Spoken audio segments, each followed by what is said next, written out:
सिंधेकेला Bangomunda block जामखुंटा panchayat तुरेकेला गाँव में पौष मास पूर्णिमा विश्व शांति ब्रह्मध्वनि महायज्ञ आयोजित होगाकू जाउछि। आसंता 19 तारिख आरंभ करी 3 दिन धरी चलिबो एही पूजा विधि। ब्रह्मध्वनि महायज्ञ कमिटी जाज्ञ बाबा गोकुलानंद महेश्वर डोला मणिघन भक्त मिनी केतन भक्त परिचालना कमिटर सभापति खगेश्वर साहू संपादक सत्यनारायण नायक कोषाध्यक्ष क्षीरोधर बोही उपसभापति अभिमन्यु बहिदार और ग्रामर वरिष्ठ अलेख महिमा भक्त वृंदक सहयोग रे यज्ञ आरंभ हेबो।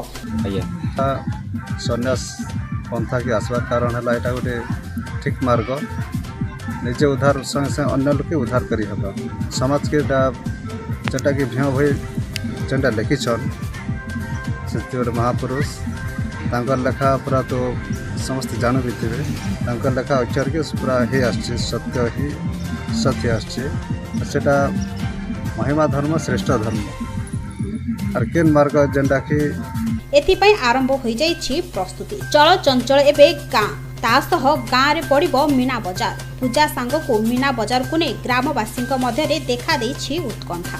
बंगे मुंडारू Sushant Thanapati report news for Odisha.